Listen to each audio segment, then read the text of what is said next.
नमस्कार, मैं हूं आपका दोस्त विजय विद्रोही। आप मुझसे जुड़ चुके हैं, इसके लिए आप सबका तहे दिल से शुक्रिया। अगले 8-10 मिनट आपसे जुड़े रहने की कोशिश करूंगा। तो क्या प्रधानमंत्री नरेंद्र मोदी ने साफ कर दिया है कि 25 से 30 फिर से नीतीश वाले नारे में उनको बिल्कुल यकीन नहीं है। कम से कम आज उनकी समस्तीपुर की रैली का पूरा भाषण सुनने का संकेत तो यही मिलते हैं। रैली का भाषण सुन रहा था मैं, बीच में एक बार कैमरा नीतीश कुमार पर कट हुआ, फोकस हुआ कैमरा, उनका चेहरा कुछ इस अंदाज में, वो हाथ जोड़े हुए ऐसे करके मोदी जी की तरफ देख रहे थे। मोदी जी वहां भाषण दे रहे थे और बड़े कातिर निरीह निगाहों से, आशा भरी निगाहों से नीतीश कुमार मोदी जी की तरफ देख रहे थे कि अब बोले 25 से 30 फिर से नीतीश। बड़ा कैची नारा है, लेकिन मोदी जी नहीं बोले तो नहीं बोले। फिर एक बार एनडीए सरकार ये कहा, फिर एक बार सुशासन सरकार ये भी कहा कि नीतीश कुमार के नेतृत्व में एनडीए जीत का रिकॉर्ड तोड़ने वाला है। ये भी कहा कि नीतीश कुमार के नेतृत्व में अब तक का सबसे बड़ा जनादेश प्राप्त होगा। लेकिन उसके आगे की लाइन कि नीतीश ही मुख्यमंत्री बने रहेंगे, इसको स्पष्ट नहीं किया।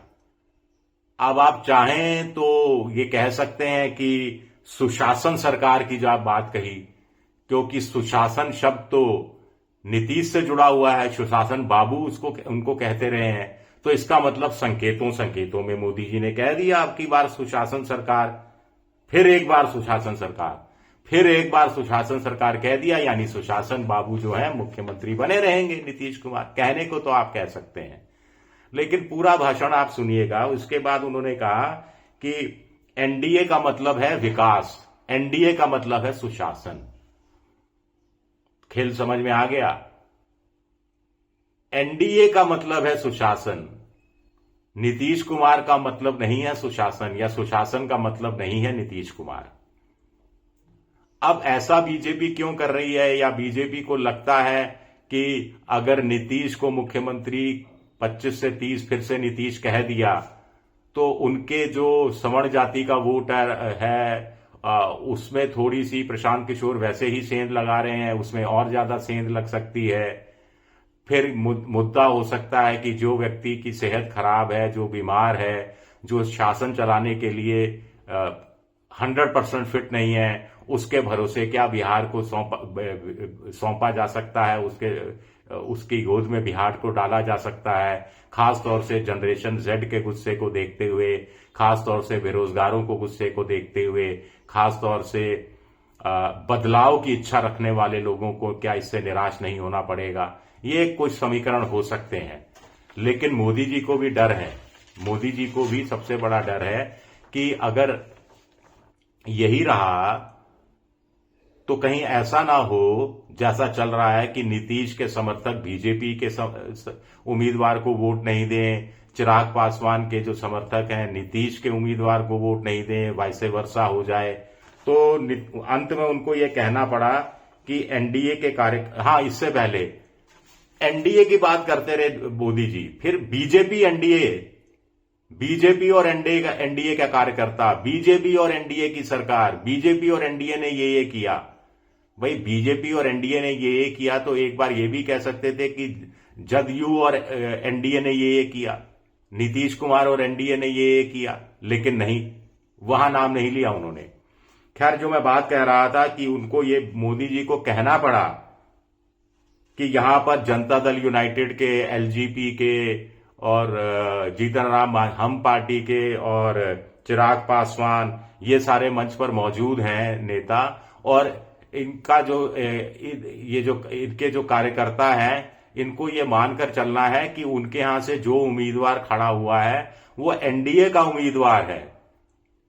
उनके यहां जो उम्मीदवार खड़ा हुआ है वो नीतीश का या पासवान का या मांझी का या उपेंद्र कुशवाहा का या बीजेपी का उम्मीदवार नहीं है, एनडीए का उम्मीदवार है। और उस एनडीए के उम्मीदवार को ज्यादा ताकत देनी है और मिलकर उसको जिताना है।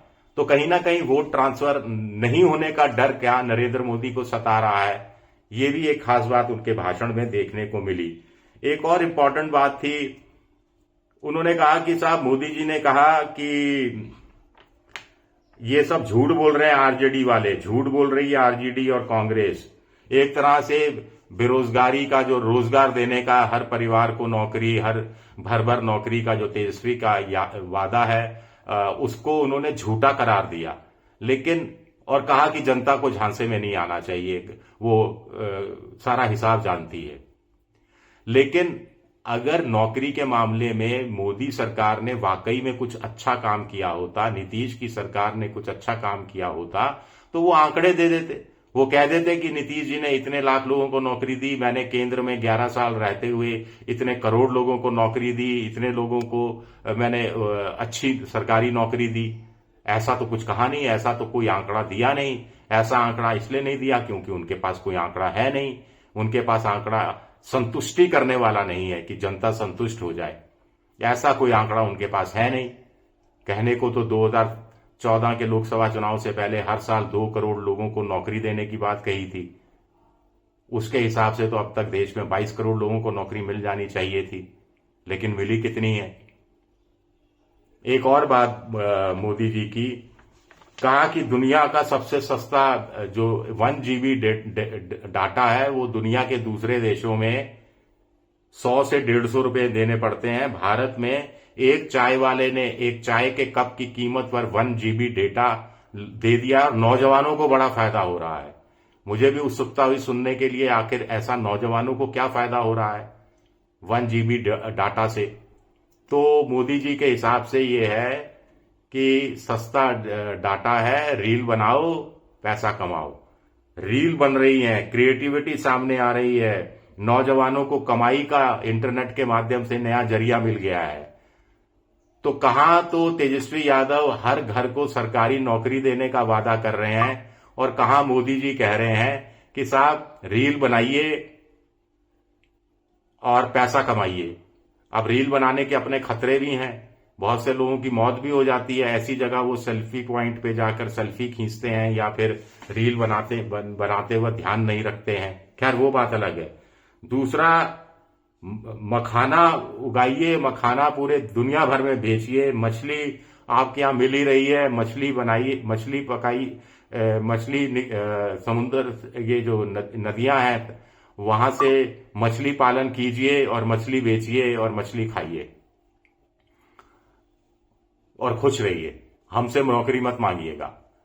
तो कुल मिलाकर ये बड़ा इंटरेस्टिंग रहा उनका ये भाषण। और उपलब्धियां गिनाने के लिए कुछ खास अब नहीं है। पुरानी उपलब्धियां, उनके नाम पर उनको पहले भी बीजेपी को वोट मिलता रहा है। वो कुछ बहुत रिपीटेटिव बहुत चीजें होने लगी हैं। मोबाइल की लाइट जलवाई सबकी और कहा कि जब इतनी रोशनी है तो फिर लालटेन की जरूरत क्या है। खैर ये जनता बताएगी कि लालटेन की उनको जरूरत है या फिर नहीं है।